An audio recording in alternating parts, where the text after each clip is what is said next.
आज हमारे बीच हैं इंडिया ग्रीन्स पार्टी के राष्ट्रीय उपाध्यक्ष राजेंद्र मीन जी। राजेंद्र जी छत्तीसगढ़ राज्य के प्रभारी भी हैं।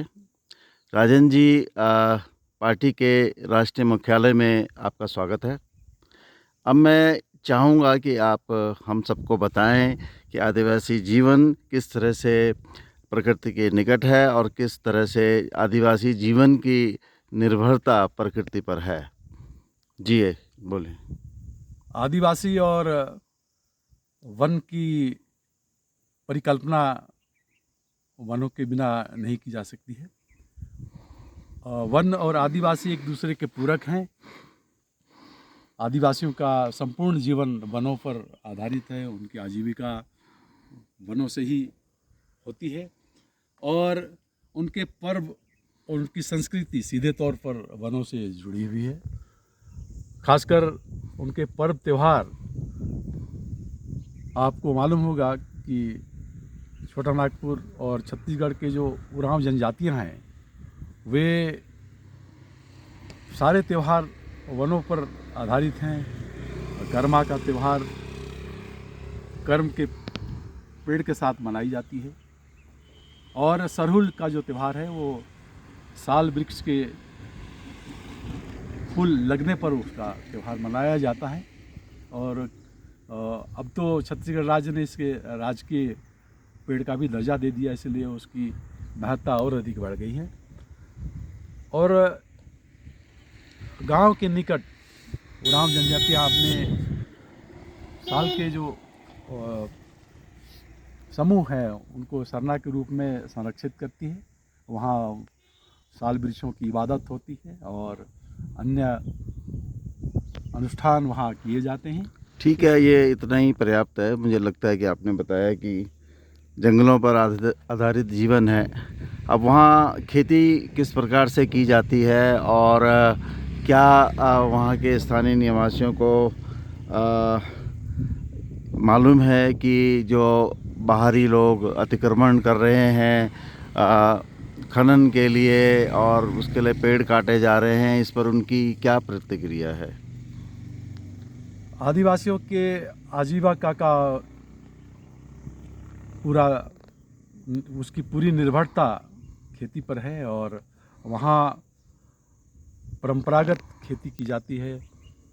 मुख्यतः छत्तीसगढ़ उत्तरी भाग में धान की खेती होती है, जिसके लिए जाना जाता है। वहाँ के आदिवासी कर्मठ हैं जो कि धान की विलुप्त होती प्रजातियों का अभी तक उन्होंने संरक्षण किया है। और वहाँ धान कितने प्रकार का अभी पाया जाता होगा? पहले लगभग सहस्त्रों प्रकार के धान पाए जाते थे, लेकिन वर्तमान में तथाकथित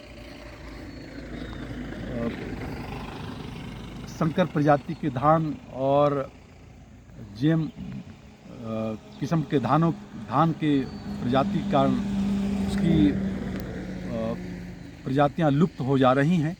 लेकिन फिर भी अधिकांश जो कृषक हैं उन्होंने अपने पूर्वजों के जो धान हुआ करते थे उन्होंने संरक्षित किया है। और जहाँ तक आपने कहा है कि आदिवासी क्षेत्रों में बड़े उद्योगपतियों और कितने प्रकार का धान अभी है, मतलब जो पारंपरिक धान है, संख्या में आप बता पाएंगे? 50 तरह का, 100 तरह का, या इससे अधिक, या 200-300 तरह का? अमूमन संख्या में बताना अभी मुझको संभव नहीं है, लेकिन मेरे अनुमान के अनुसार लगभग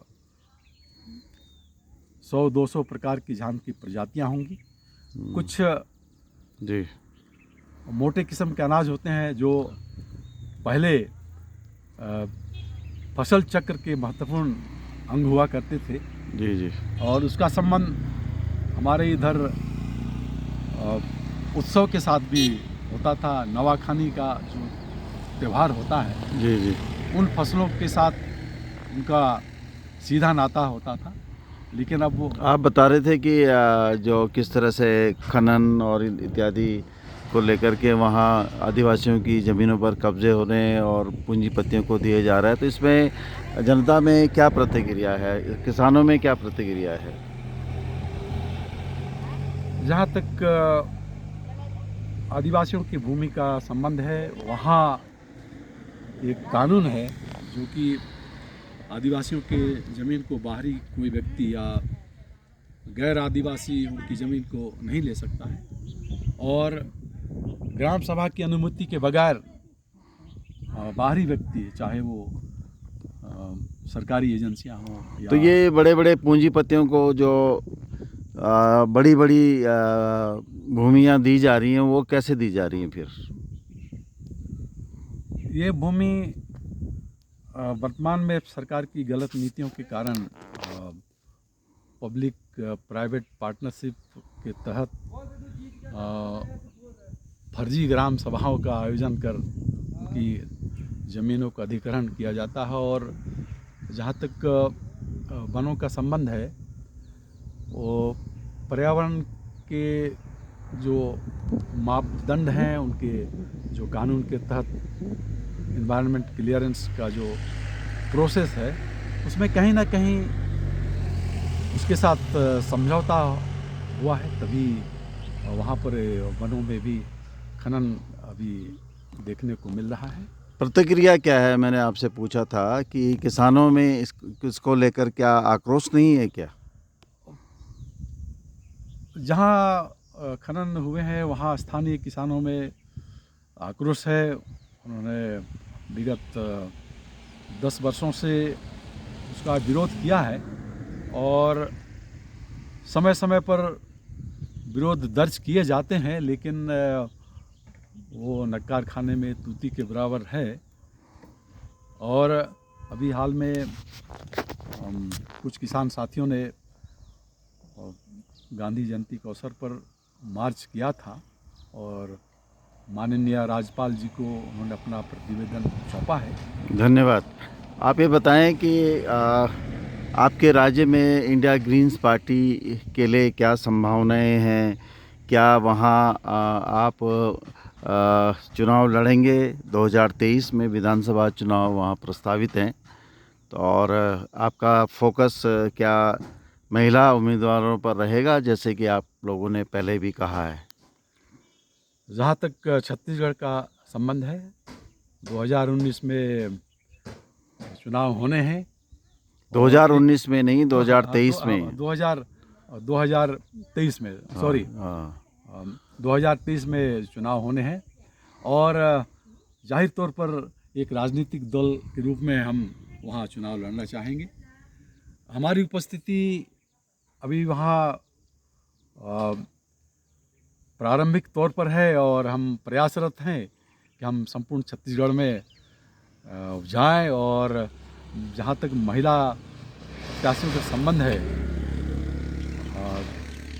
इंडिया ग्रीन्स पार्टी की नीति है कि हम सभी पदों पर 50% महिलाओं का आरक्षण दें। और चुनाव की बात हो रही है, चुनाव की बात हो रही है। हाँ, मैं उसी के संदर्भ में बोला। जी। 50% हमने उनके आरक्षण की बात कही है, लेकिन हमारा मानना है हम तो महिलाओं को 50% अधिक प्रत्याशी के रूप में देखना चाहते हैं। और हमें पूर्ण विश्वास है कि हम अपने इस कुछ ही दिनों में हम एक अभियान चलाने वाले हैं, आउटरीच 100 पॉइंट प्रोग्राम। इसके तहत हम छत्तीसगढ़ के सभी ज़िलों में जाने का प्रयास करेंगे और अपनी बात को हम बहुत स्पष्टता और मुखरता के साथ इसको प्रस्तुत करेंगे। धन्यवाद राजन जी। धन्यवाद। धन्यवाद।